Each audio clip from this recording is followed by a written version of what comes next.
Hello. हाँ बेटा, good morning. Online. अब ऐसा है, हाँ तो टॉपिक से शुरू कर रहा हूँ। टॉपिक, बेटा तुम खड़े हो, शाबाश। बताओ, बेर का कुल क्या होता है? बेर का, हाँ पड़ोसी, बैठ जाओ तो भाई।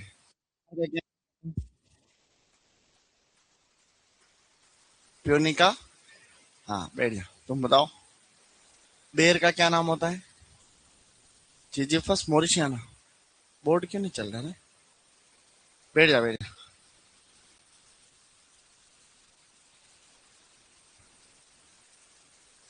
तुम्हें तो पता होगा ना? नहीं पता? चल गया। और बताओ, उसके इधर वाली लाइन, आगे वाली लाइन। अच्छा तू बच गया क्या? चल खड़ा हो। पत्ता गोभी,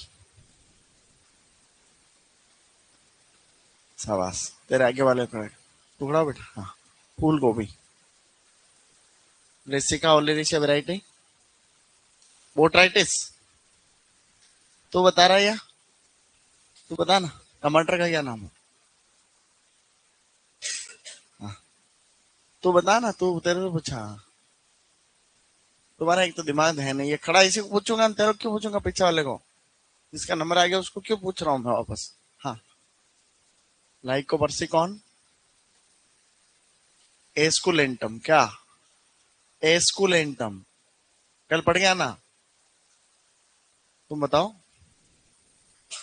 केले का क्या नाम होता है? तुम बताओ, आलू का क्या नाम होता है? हाँ, नेक्स्ट। मिर्च का क्या होता है? नेक्स्ट। भिंडी का क्या होता है? हाँ, दोनों बता दो। एक तो बताओ भाई।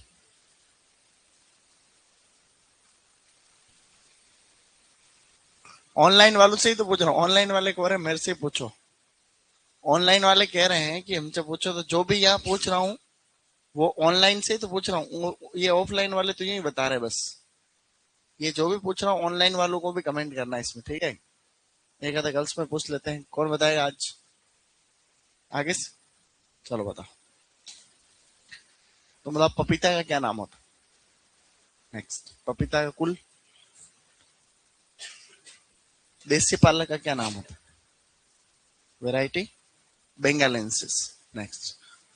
विदेशी पालक का क्या होता है? नेक्स्ट। आप बताओ उसका।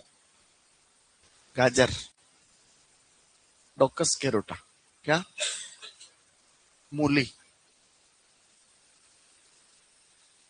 गांठ गोभी, गांठ गोभी, ब्रेसिका ओलेरिया वैरायटी, गोंगिलोडस। ओ मतलब, टमाटर, लाइकोपर्सिकॉन एस्कुलेंट, बैंगन, मेल मेलोंजेना, प्याज, एलियम सेपा। नेक्स्ट। लहसुन, सेटाइवम, एलियम सेटाइवम, क्या है? हाँ, नेक्स्ट। मूली का क्या होता है? गाजर का वो तो, हाँ। कोशिश कर रहे हो कुल मिला के, याद कर लोगे तुम, ठीक है? लेकिन अब ऐसे रोज ऐसे नहीं कि मैं बता दूंगा बीच बीच में। अब आपको बताना पड़ेगा, नहीं तो सजा मिलेगी, ध्यान रखना। पोमोलॉजी में किसका अध्ययन करते हैं? ओलेरिकल्चर में, फ्लोरिकल्चर में। सिस्टेमेटिक पोमोलॉजी के पिता कौन है? डी केंडोल, सही है। अच्छा, स्वर्ण क्रांति में हम किसका अध्ययन करते हैं? हाँ, पोमोलॉजी या फलों का अध्ययन करते हैं। अब हमने कल पढ़ा था, एक तो पकने के आधार पर क्लाइमेट्रिक फ्रूट, और एक था नॉन क्लाइमेट्रिक फ्रूट, है ना? Climacteric, non climacteric. Non climacteric याद कर लिए थे, तो बचे हुए सारे कौन से हो गए थे? क्लाइमेट्रिक। बोलो triple A B C. Triple A B C. अनार, अंगूर, आंवला, बेर, सिट्रस। अनार, अंगूर, आंवला, बेर, सिट्रस, सेपाली, स्ट्रॉबेरी, पाइनएप्पल, लीची। देखो आगे उसमें दो केमिकल लिखे हुए हैं, उसमें एक और दो। एक तो फलों को जल्दी पकाने के लिए हम लोग इथाइलिन हार्मोन काम में लेते हैं। क्या लेते हैं? ये इथाइलिन एक पादप हार्मोन है। क्या है? प्लांट हार्मोन है, जो प्लांट के अंदर बनता है। नहीं, तो इथाइलिन जो है, एक तो इस हार्मोन को अपन काम में लेते हैं। ये मार्केट में इथ्रेल या इथेफोन के नाम से मिलता है। किस किस नाम से? इथ्रेल और इथेफोन। प्रश्न आएगा, फलों को पकाने वाला कौन सा हार्मोन है? इथाइलिन। इसके अलावा एक केमिकल और काम में लेते हैं, उसको कहते हैं कैल्शियम कार्बाइड। क्या कहते हैं? ये दोनों जो है फलों को पकाते हैं। क्या करते हैं? फलों को पकाने हेतु काम में लेते हैं इनको। फलों को धीरे धीरे पकाने के लिए हम लोग इथाइलिन अवशोषक काम में लेते हैं, या इथाइलिन अवरोधक लेते हैं। इथाइलिन इथाइलिन अवशोषक। क्या? इथाइलिन अवशोषक। तो इथाइलिन अवशोषक रसायनों में है पोटेशियम परमैंगनेट। क्या है? देखो, जितने भी क्लाइमेट्रिक फल होते हैं उन्हीं को पकाया जा सकता है। नॉन क्लाइमेट्रिक फलों को थोड़ी पका सकते, खाली क्लाइमेट्रिक फलों को पका सकते। क्लाइमेट्रिक फल खुद अपने आप में इथाइलिन गैस को छोड़ते हैं। छोड़ते नहीं छोड़ते? मैंने कहा था कि भाई उनमें पकते समय श्वसन और इथाइलिन की दर, छोड़ने की दर जो है बढ़ जाती है। और अगर अपन ऊपर से इथाइलिन और डालते हैं तो और जल्दी पकते हैं। नहीं, लेकिन वो जो इथाइलिन गैस छोड़ रहे हैं उस गैस को ही हम लोग कम कर दें, अवशोषित कर दें, तो ऐसे वो धीरे धीरे पकाएंगे नहीं पकते। सही नहीं? तो इथाइलिन अवशोषक के रूप में अपन क्या काम में लेते? यानी कि ये फलों को धीरे धीरे पकाता है। ध्यान रखना, जैसे यहाँ पे कोई 5 फल पड़े हुए हैं। कितने फल? ऐसे कोई फल होते नहीं, ऐसे चौकोर कोई फल होते हैं क्या? लेकिन नई टेक्नोलॉजी अपने होते हैं, मान लो। ठीक है, अब बात ऐसी है कि ये 6 जो फल लिखे हुए हैं ये इथाइलिन गैस छोड़ रहे हैं पहले से। नहीं, हमने और ऊपर से इथाइलिन डाल दी तो जल्दी पक जाएंगे। सही नहीं? लेकिन जो इथाइलिन ये छोड़ रहे हैं उस इथाइलिन गैस को ही अपन अवशोषित कर लें तो और धीरे धीरे पकेंगे। नहीं, तो इथाइलिन अवशोषक के रूप में अपन वहां पे क्या रखते हैं? हाँ, KMnO4 का पैकेट यहाँ रख देते हैं, तो वो इथाइलिन गैस को अवशोषित कर लेता है, तो फल कई दिनों तक खराब नहीं होता। सही नहीं? क्योंकि जल्दी पकेगा तो जल्दी खराब नहीं होगा क्या? इसलिए तो इथाइलिन अवशोषक कौन सा करोगे? KMnO4। और फलों को पकाना हो तो हाँ, ये भी लेते हैं कैल्शियम कार्बाइड, लेकिन आजकल सरकार ने इसको बंद कर दिया है, इससे कैंसर हो सकता है। अब आप लोगों को नीचे देखना, परागण। क्या परागण दिख रहा है तुम्हें? अरे नीचे परागण दिख रहा है क्या? परागण के आधार पर एक टेबल बनी हुई है। वैसे तो आपको इसमें कोई बिल्कुल लोड लेना नहीं है। पोलिनेशन, परागण किसको बोलते हैं? पोलिनेशन। कोई छोटी चीज है क्या? देखो, पोलिनेशन कुछ नहीं होता है। तुम्हारे में से कौन बताएगा व्हाट इज पोलिनेशन? परागण किसको कहते हैं? पराग कणों का पराग कोश से वर्तिकाग्र पर जाना। ठीक है, इधर देखो। देखो, ये एक ये एक प्लांट है, 2 प्लांट हो गए। यहाँ पे एक शाखा है, उसके ऊपर कोई भी फूल है। यहाँ पे कोई फूल है वापस इसी पौधे पे। दूसरे पौधे के ऊपर भी कोई फूल है। सही बात है? तो परागकण हमेशा परागकोश में रहते हैं ना।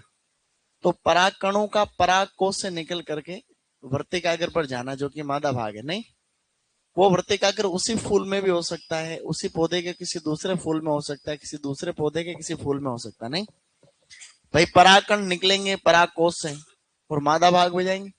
वो मादा भाग उसी फूल का भी तो हो सकता है, किसी दूसरे फूल का भी तो हो सकता है, किसी दूसरे पौधे के किसी फूल का भी तो हो सकता है।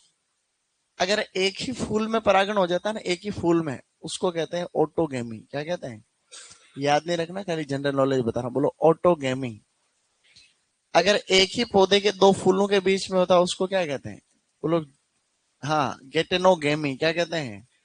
बोलो गेटोनोगेमी या जेटनोगेमी। अगर 2 पौधों के बीच में होता है उसको क्या कहते हैं? जीनोगेमी। क्या कहते हैं? खाली अंडरस्टैंडिंग के लिए बता रहा हूं, आपको लिखना नहीं, बायोलॉजी में पढ़ते हो आप लोग। परागकण एक ही फूल के अंदर ही ट्रांसफर हो गए तो ऑटोगेमी। एक पौधे के 2 फूलों के बीच में हुए तो जिटनोगेमी या गेटनोगेमी। सजात पुष्पी परागण कहते हैं उसको। क्या कहते हैं? सजात पुष्पी परागण। अगर 2 पौधों के बीच में होता है तो जीनोगेमी या पर परागण उसको कहते हैं। तो परागण मोटा मोटा 2 प्रकार का हुआ, स्वपरागण और पर परागण। अगर एक ही पौधे पे ये परागण होता है, चाहे एक ही फूल में हो चाहे 2 फूलों के बीच में हो, तो स्वपरागण है। वो क्या है गाइस? स्वपरागण है। अगर वो 2 पौधों के बीच में होता है तो उसको क्या बोलते हैं अपन? पर परागण कहते हैं। कोई खास बात है क्या? एक शब्द और लिखा हुआ उसमें, बहुधा पर परागण। क्या लिखा हुआ है? शाबाश, बोलो बहुधा पर परागण। सही नहीं है? अब ये 3 प्रकार के आपको परागण दिख रहे हैं, जबकि मोटे मोटे 2 ही होते हैं। अगर एक ही पौधे पे होती है प्रक्रिया तो स्वपरागण, चाहे वो एक ही फूल में हो, चाहे वो एक ही पौधे के 2 फूलों के बीच में हो। सही है? तो ये दोनों तो क्या हो गए? स्वपरागण। और 2 पौधों के बीच में हो तो ये एक प्रकार से स्वपरागित पौधे होते हैं। बहुधा पर परागण कहते हैं स्वपरागण को। किसको? तो बहुधा पर परागण स्वपरागण ही होता है, बशर्ते उसमें पर परागण की दर थोड़ी ज्यादा होती है। रिपीट कर लो, ऐसे इंपॉर्टेंट नहीं है खाली हुई। कोई भी पौधा कितना भी अच्छे से उसमें स्वपरागण हो रहा है, 2-5% पर परागण हो जाता है। कितने प्रतिशत हो जाता है? जब तक 2-5% पर परागण हो रहा तब तक तो उसको क्या बोलेंगे अपन। लेकिन ऐसा स्वपरागण जिसमें पर परागण की दर लगभग 25% तक हो जाती है, 10 से लेके 25%, उसे हम लोग क्या बोलते हैं? तो बहुधा पर परागण एक स्वपरागण ही होता है। ठीक है? अरे सुन रहे हो क्या? क्या होता है बहुधा पर परागण? किसको कहते हैं? एक प्रकार का स्वपरागण ही होता है, उसमें पर परागण की दर क्या होती है? थोड़ी ज्यादा होती है। हमें ये सब परिभाषाएं याद नहीं रखनी, हमें तो खाली एग्जाम्पल याद रखने। क्या? तो स्वपरागण में कौन कौन से फल है, कौन कौन सी सब्जियां हैं। ठीक है? तो फलों में आपको याद रखना है खाली क्या? फलों में एक ही याद रखना है, अंगूर। क्या याद रखोगे? बस। और सब्जियों में आपको याद रखना है एटीएम मशीन। क्या याद रखोगे? हाँ बोलो, एटीएम मशीन। आलू टमाटर मटर मेथी। बोलो आलू टमाटर मटर मेथी। आलू टमाटर मटर मेथी। कौन सा परागण है ये? स्वपरागण है। बोलो एटीएम मशीन। आलू टमाटर मटर मेथी। फल तो खाली कितने याद रखने हैं? एक याद रखना, जो कि अंगूर। इस लड़के को बोलो सही बैठ। आपको सही बैठना है। किसी को भी नींद आती हुई दिखी फिर देखना, सही बैठो। सावधान होंगे, सावधान। किसी को नींद आती हुई ऊँघते हुए कोई नजर नहीं आना चाहिए। कोई बात नहीं, एक बात सबके लिए नियम लागू। ठीक है? खांसी हो रही तो मास्क वास्क सेट करके आया करो थोड़ा। ठीक है? थोड़ा ही मास्क लगा के आओ, ताकि क्या है कि वो क्या वायरल हो जाता, कोई बड़ी बात नहीं। ठंड में बीमार होना कोई बड़ी बात है? ठंड में जुकाम होना, छोटा मोटा वायरल होना, ये नॉर्मल चीजें हैं। लेकिन सावधानी रखो, क्योंकि वायरल चीजें फैलती नहीं, फैलती। गुड। अब जो है भाई, पर परागण का मतलब क्या हुआ बेटा? पर परागण का मतलब परागकण एक पौधे से दूसरे पौधे तक जा रहे हैं। क्या परागकण एक पौधे से दूसरे पौधे तक जाएंगे तो उनको किसी एजेंसी की जरूरत नहीं पड़ेगी? पड़ेगी। या तो वो हवा से जाएंगे, या वो कीटों से जाएंगे, या और कोई उसका जो है माध्यम हो सकता है। सही है? हवा के द्वारा जो पर परागण होता है वो एक तो आपके होता है फलों के अंदर, और एक होता है आपका सब्जियों में। डीएपी खाद का नाम सुना? डीएपी। बोलो डीएपी। डी का मतलब डेट पाम। बोलो डेट पाम। ए का मतलब आंवला। पी का मतलब पपाया। क्या है गाइस? क्या तुम्हें याद रहेगा? बोलो डीएपी। डेट पाम खजूर, आंवला, पपाया। सही नहीं? और इधर आप एक पी और याद रख लो, पालक। क्या याद रखोगे? यानी कि जो पर परागण हो रहा है हवा के द्वारा, किसमें हो रहा है? डीएपी। नहीं? बोलो डेट पाम, आंवला, पपाया। सही है? और कीटों के द्वारा अन्य सभी, जो भी अन्य है जिनके नाम अब तक नहीं लिखे हैं। आवाज कट रही है? क्या लगता है कल सेल चेंज किया, अभी तक नहीं किया मैंने वापस। इसमें चेंज कर लूं क्या? अरे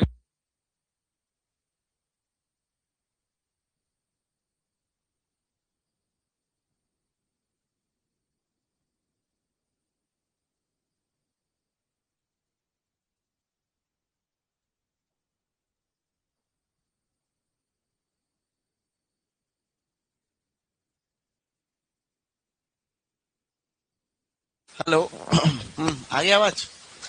देखो, ऑनलाइन वालों को यूं है कि मैं लिखाऊंगा नहीं, तो मैं जो शीट दे रखी है ना, वो शीट नहीं, नोट्स है वो। जो आप लोगों को रॉयल की शीट मिली है ना, वो एक प्रकार से नोट्स दे रखे हैं।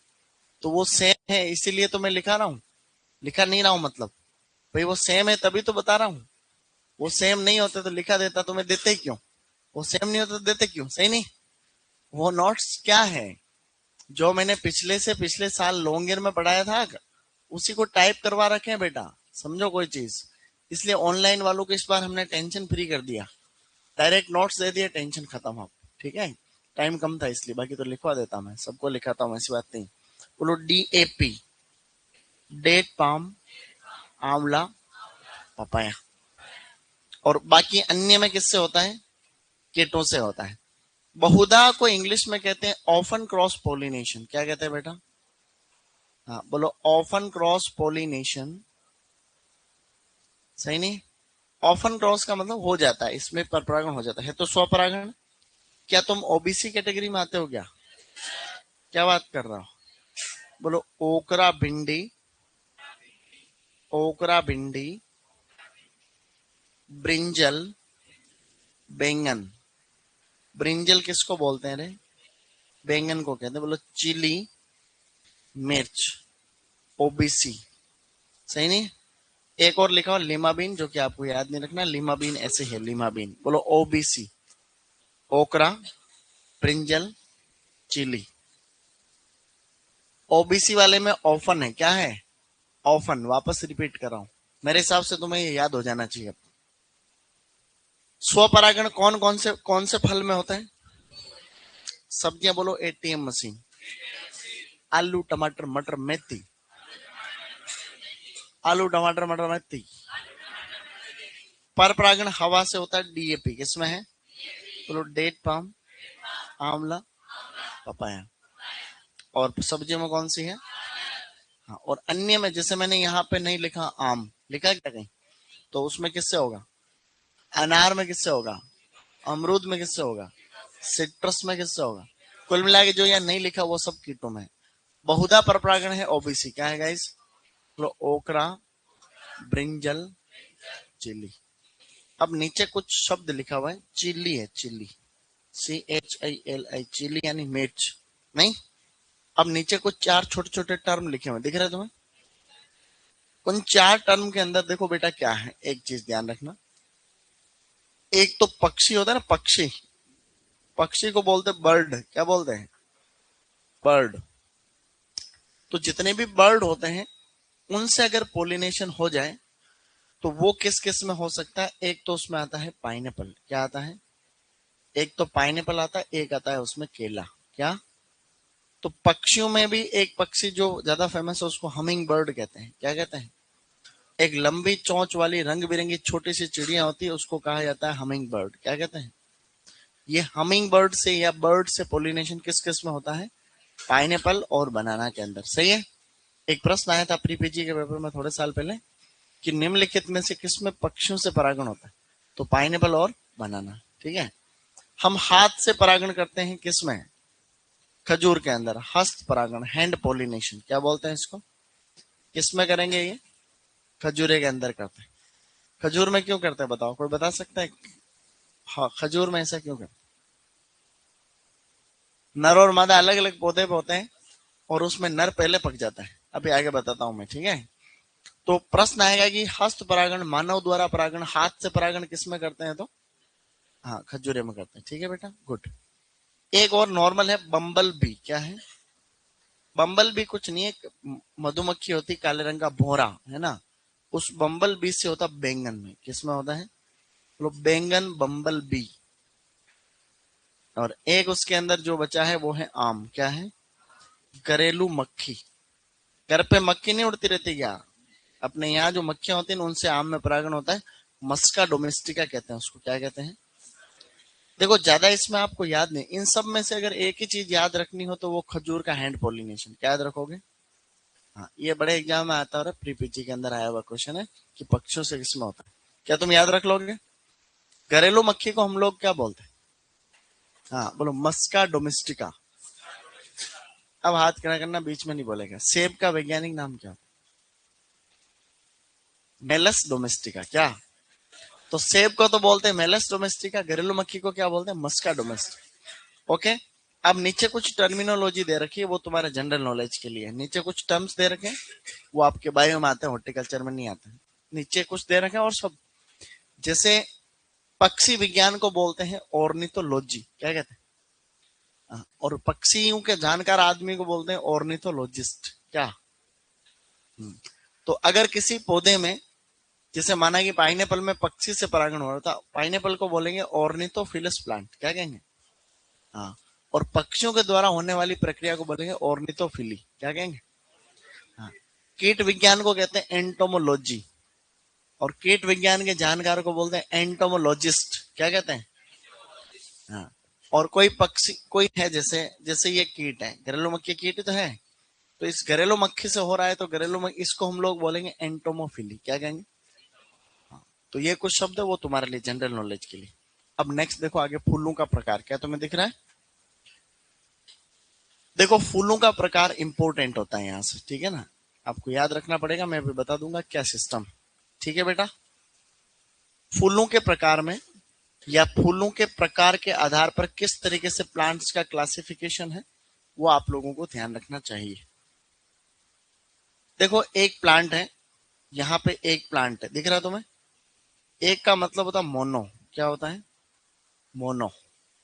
और अगर दो हो तो डायो या डाई, डाई यानी दो, ये अपने को जैसे पता है।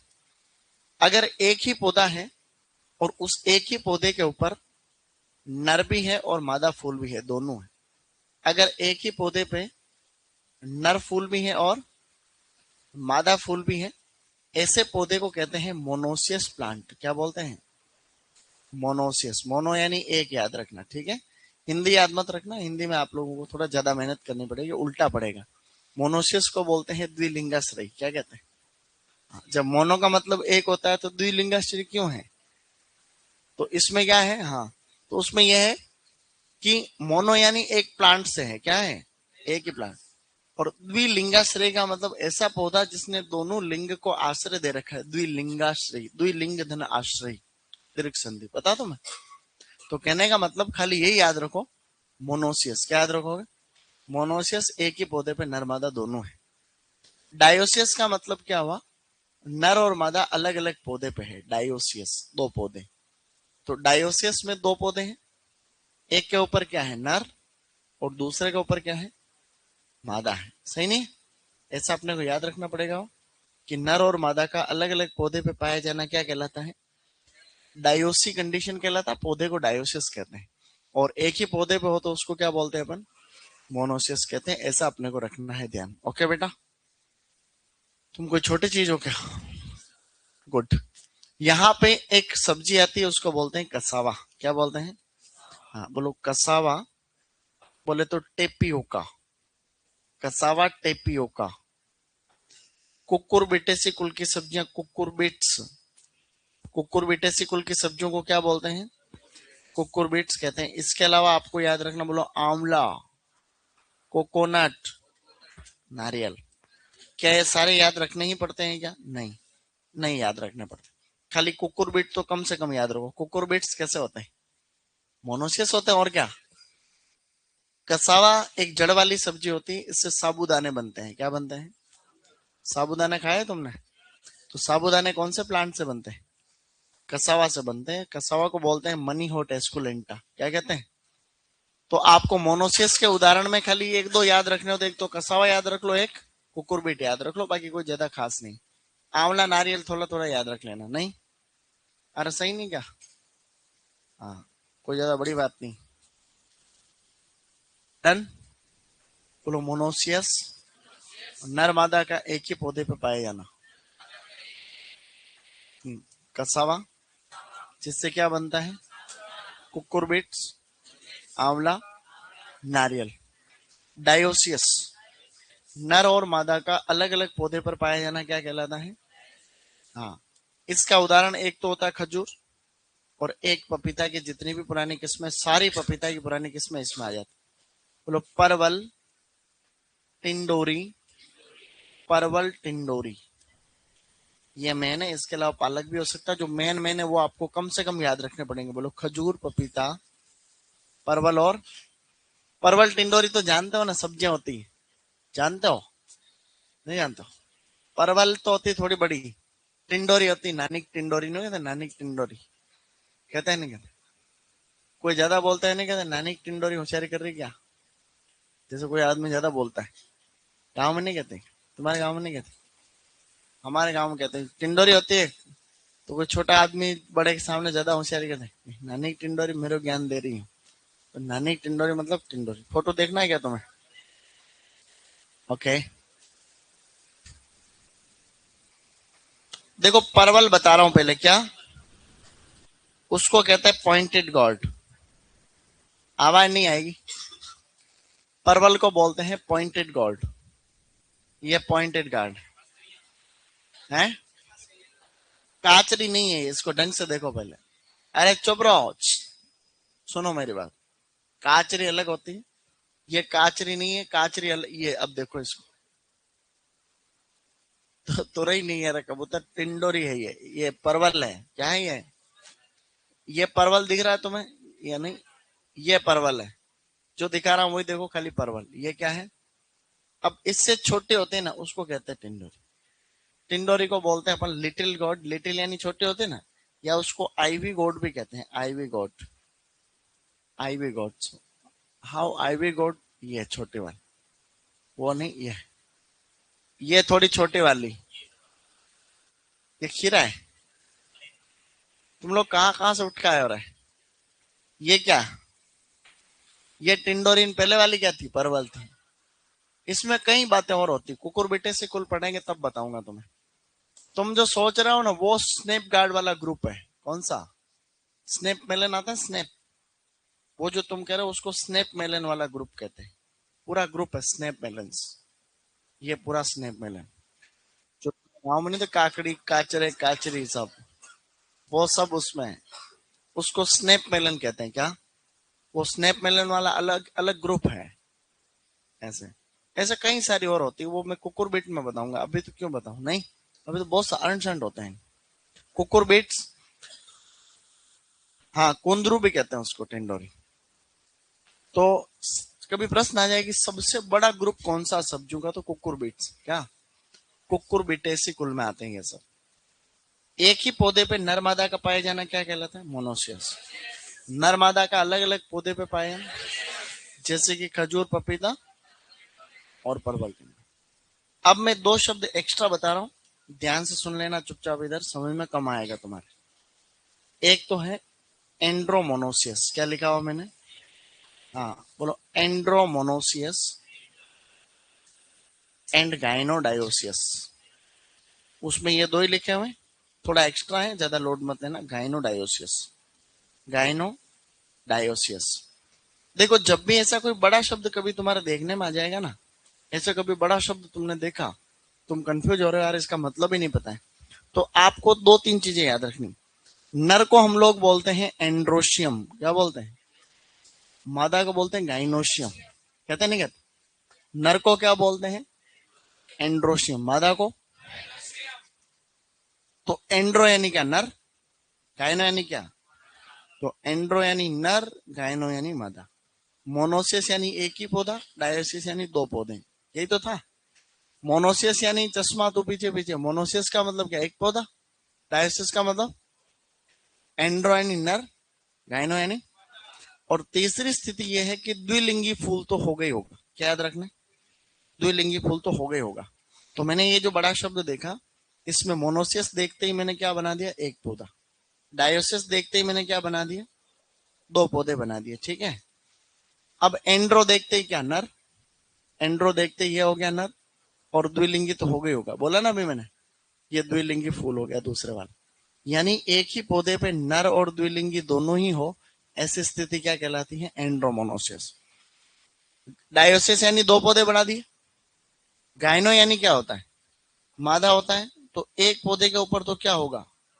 मादा, और दूसरे के ऊपर द्विलिंगी। क्या होगा? द्विलिंगी होगा, जैसा कि मैंने आपको कहा। ये तुम्हारे समझ में आई बात? तो कहने का मतलब ऐसा अपने को ध्यान रखना। आजकल आम, बोलो mango muskmelon. Mango musk, mango का मतलब क्या होता है? मस्क मेलन यानी खरबूज। बोलो मैंगो मस्क मेलन। एक सीयूटी में तुम्हारे प्रश्न आ सकता है, सीयूईटी में आ सकता है, गारंटी नहीं आएगा, आ सकता। कि आम के पुष्प क्रम में कैसे फूल आते हैं? नर, मादा, द्विलिंगी, नर और द्विलिंगी दोनों। ठीक है। पपीता की आजकल कैसी किस्में आ रही? गाइनोडायोसिस। पपीता में आजकल ऐसी किस्में आने लगी ऐसे, जिनमें या तो पूरे खेत के अंदर मादा फूल ही आते हैं, या फिर कैसे आते हैं, मादा प्लस द्विलिंगी मिक्स आते हैं। समझ रहे हो तुम लोग? मैं अभी बता रहा हूँ, सुनो ध्यान से। अब एक क्वेश्चन पूछ रहा हूँ, उसका मतलब बताना, बीच में कोई बोलेगा नहीं, हाथ खड़ा करना आपको। एक शब्द बता रहा हूँ, खाली तुम्हारे लिए है। एंड्रोडायोसिस शब्द का क्या मतलब होता है? हाथ खड़ा करो, बीच में कोई भी नहीं बोलेगा। मैंने एक शब्द लिखा एंड्रोडायोसिस, बीच में कोई नहीं बोलेगा, रेज योर हैंड्स। हाँ, तेरे पड़ोसी तू खड़ा हो बेटा।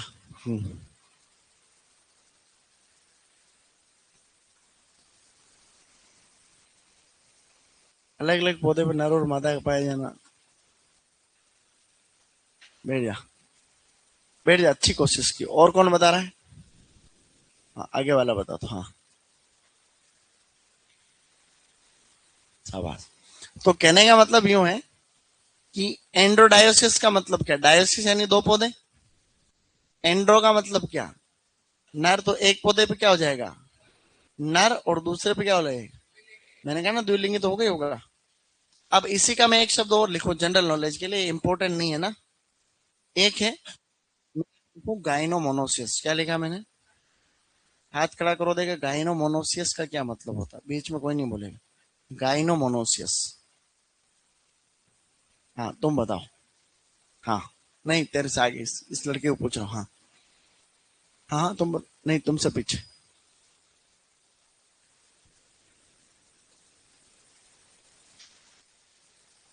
है। हाँ हाँ, ठीक है, शाबाश। और कौन बताएगा? सही बताया इसने। ठीक है। तो मोनोसियस का मतलब कितने पौधे? एक। गाइनो यानी क्या होता है? तो एक पौधे पे एक तो क्या हो गया, मादा, और बाकी क्या हो गया दूसरे पे? द्विलिंगी। सही है। तो आपको वो सारा याद ही नहीं रखना, आपको तो खाली थोड़ा याद रखो तो ये। और आजकल पपीता की कैसी किस्में आ रही? अब आप ध्यान रखना कि पपीता का बगीचा अगर आप डायोसिस किस्मों का लगाते हो ना, देखो, आप डायोसिस किस्मों का अगर बगीचा लगाते हो तो उसमें 10% आपको नर रखने पड़ते हैं। कितने? 10% नर रखने पड़ेंगे, ताकि परागण हो जाए। नहीं, अरे कभी प्रश्न आया कि डायोसिस किस्में जो होती है, डायोसिस पौधे होते हैं, उनमें नर और मादा का अनुपात कितना रखते हैं? तो 1:10। यानी कि पूरे खेत में, भाई आपने माना कि 100 पौधे लगाए, कितने? तो आधे नर निकलेंगे, आधे मादा निकलेंगे। सही नहीं? लेकिन अपने को नर को हटाना है, क्योंकि नर में कोई फल थोड़ी लगते हैं। नर में फल लगता है क्या? फल तो खाली किस में लगेगा? अंडाशय का वही फल बनेगा। तो ऐसे में अपन सभी नर को हटा देते हैं, खाली कितने प्रतिशत नर रखते हैं? हाँ। यानी कि आपको नर मादा अनुपात, यानी 10 अगर मादा पौधे हैं तो नर कितना चाहिए, ताकि परागण हो जाए। यही तो चाहिए ना। गुड। अच्छा, लेकिन आजकल पपीता की कैसी किस्में आ गई? गाइनोडायोसिस, जिसमें ये नर मादा का कॉन्सेप्ट खत्म हो गया। क्योंकि पूरे बगीचे में आपने 100 पौधे लगाए, तो आधे पौधे कैसे निकलेंगे और आधे कैसे निकलेंगे? तो इसमें परागण की जरूरत ही नहीं है अलग से। क्यों? क्योंकि इसमें जो ये नर है ना, द्विलिंगी में तो नर है, इसका परागण यहाँ हो जाएगा, और ये दूसरे में मादा है, यहाँ पर भी पर परागण हो जाए, नहीं हो जाएगा? तो ये वाली कंडीशन है। बस अब आप लोग आगे देखो, क्या हमने कुछ पढ़ा अभी तक? ट्राइमोनोसिस क्या होता है? बेटा मैंने ही बताया तो मेरे को ज्ञान दे रहे हो? ट्राइमोनोसिस तुम्हें कौन बताएगा? जेट में मैंने बताया तुम्हें, क्रेश कोर्स में बताया होगा, या और किसी लॉन्ग में बताओ। चलो बताओ, ट्राइमोनोसिस क्या होता है? हाथ खड़ा करो ऑफलाइन वाले। ट्राइमोनोसिस, बताओ व्हाट इज ट्राइमोनोसिस? कोशिश करो। हाँ, तो बताओ बेटा पीछे। हाँ भाई, मोनोसिस का मतलब क्या? एक पौधा। और ट्राई का मतलब तीनों लिंग है, नर भी है, मादा और द्विलिंग। इसको अपन कह सकते हैं गाइनो एंड्रोमोनोसिस। क्या कह सकते हैं? गाइनो एंड्रो, गाइनो यानी मादा, एंड्रो यानी नर, और उभयलिंगी तो उस पर हो गई। तो इस ट्राइमोनोसिस को अपन और क्या बोल सकते हैं? गाइनो एंड्रोमोनोसिस। एक्स्ट्रा है, तुम्हें याद नहीं रखना, बोलो गाइनो एंड्रोमोनोसियस। सही नहीं है? तो ये कुल मिला के ट्राइमोनोसिस को कहते हैं। इसका कोई उदाहरण भी नहीं है, नहीं तुम्हें याद रखना है। मेरे हिसाब से तुम्हारे बात समझ में आई होगी। मोनोसिस यानी एक पौधे पर निर्भर, कसावा, कुकुरबिट और, हाँ, इसको कैसे याद रखो, ये चारों याद रह जाएगा तुम्हें। बोलो, कक्कू, कक्कू अन्ना है, कक्कू अन्ना। जैसे तुम अपने स्तर पे याद रख लो, जैसे भी याद रखो, नहीं वैसे ही हो जाएगा, तो ज्यादा लोड नहीं। हर चीज को ट्रिक से थोड़ी याद होती है, नहीं हर चीज ट्रिक से याद करना ठीक नहीं रहता स्वास्थ्य के लिए। दिमाग ट्रिक ही हो जाता है तो फिर कुछ याद ही नहीं होता। सही में कह रहा हूँ। ये जो आर्मी वाले बोलते हैं ना, आदमी वाले बोलते हैं कि भाई आदमी का दिमाग ट्रिक ही नहीं होना चाहिए।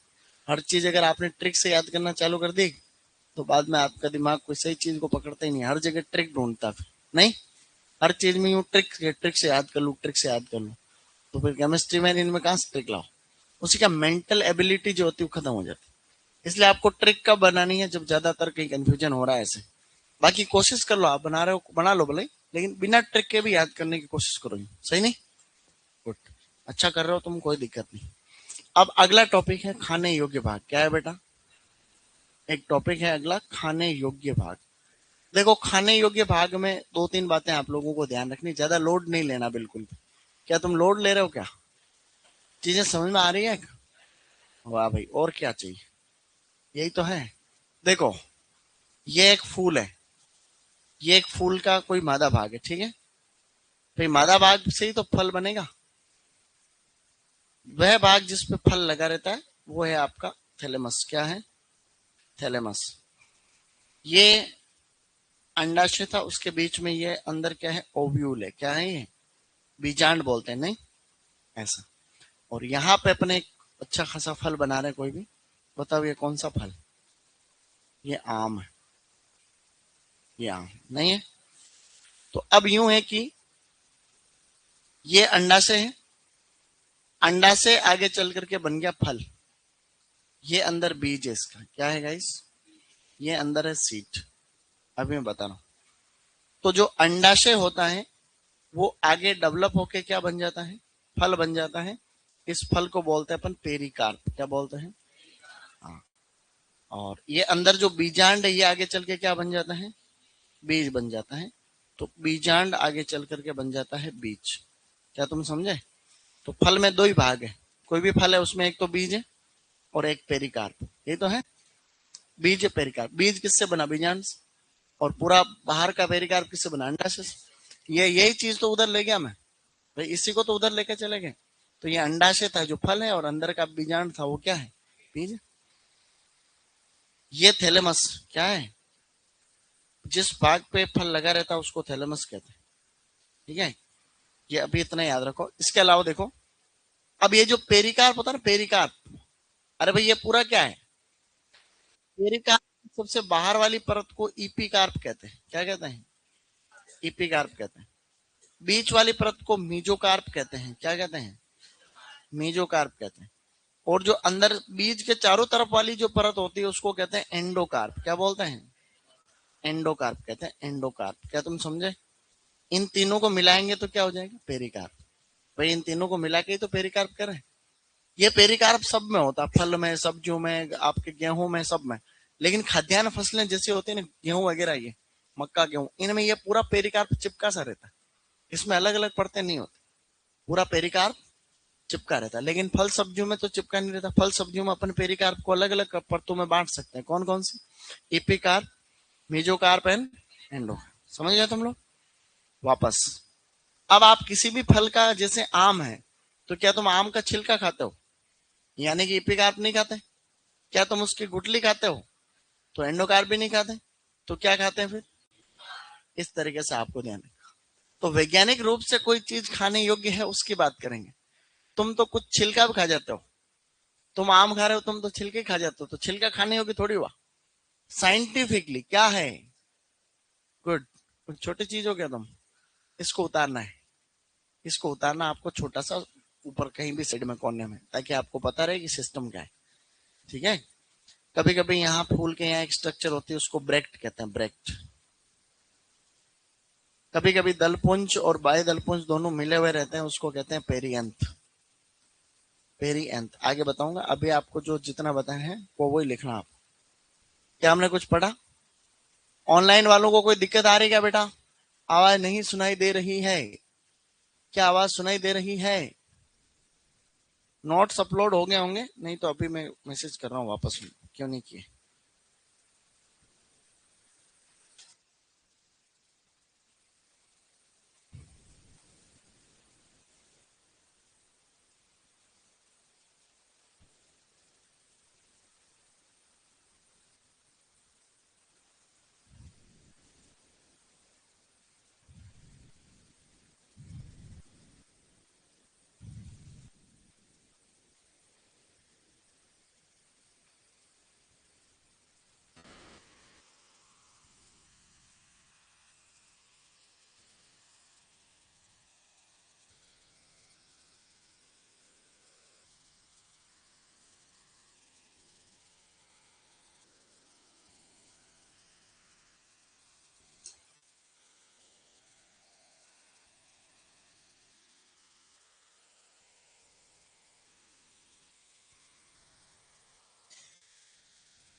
ओके गाइस,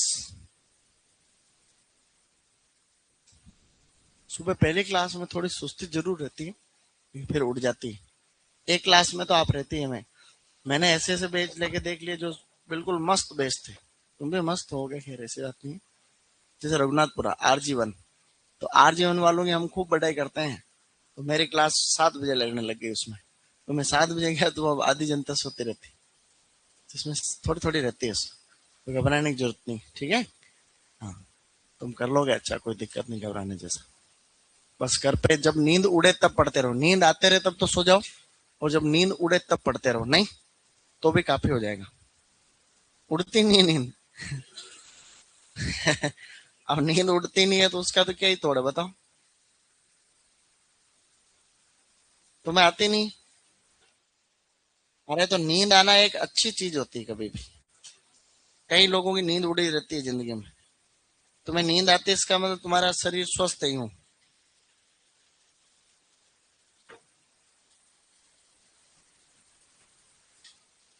भाई अगर तुम्हें नींद आ रही है बढ़िया, तो उसका मतलब शरीर मस्त काम कर रहा है तुम्हारा, कोई टेंशन नहीं है, नहीं। क्लास में नींद आती है इसका मतलब ये है कि तुम रात को क्या है कि तुम लेट सोते हो, तो रात को तुम्हें 11 बजे तक सो जाना चाहिए। 11 से 11:30 लास्ट।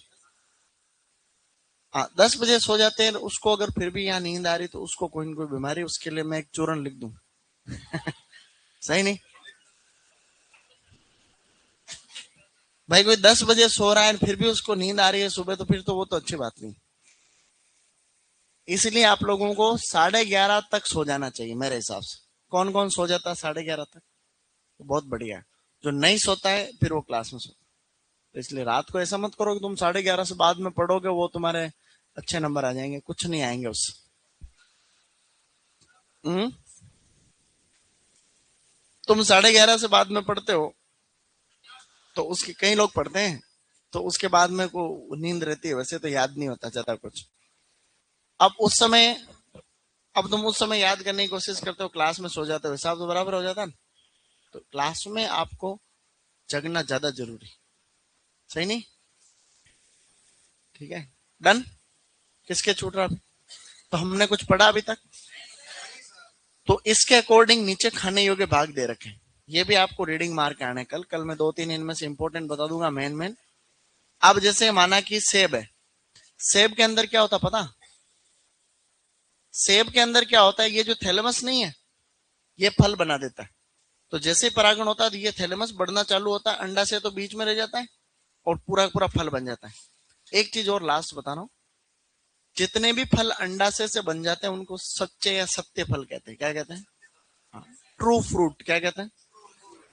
अंडाशय के अलावा अगर इस फूल के किसी अन्य भाग से फल बन रहा है, जैसे थैलेमस, ब्रेक्ट, पेरियंथ, उनको हम लोग बोलते हैं झूठे फल। क्या कहते हैं? झूठे फल या आभासी फल कह सकते हैं, फॉल्स फ्रूट, स्यूडो फ्रूट। इनको बोलते हैं ट्रू फ्रूट। क्या कहते हैं?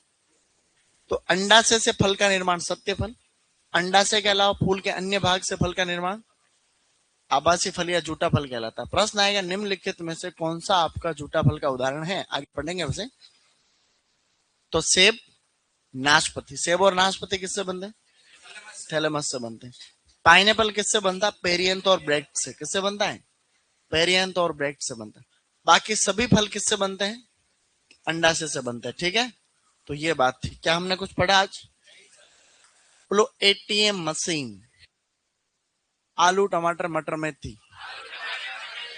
पर परागण डीएपी। डेट पाम आंवला पपाया। बहुधा पर परागण ओबीसी ओकरा ब्रिंजल चिली मोनोसियस डायोसियस। आज का लग रहा ओबीसी वाले कितने? OBC OBC. जनरल के कितने? जनरल की ऐसी हालत कैसे खराब हो रही? SC category. एसटी। एसटी में मीणा कितने? हाथ खड़े करो। सब मीणा ही। भील कौन है? भील जाति का कोई है भाई लोग? भील कोई नहीं है? देखो कैसे कैसे हालत हो रही। नहीं, भील जाति के लोग पढ़ते ही नहीं, पढ़ना चाहिए उनको। चलो ठीक है।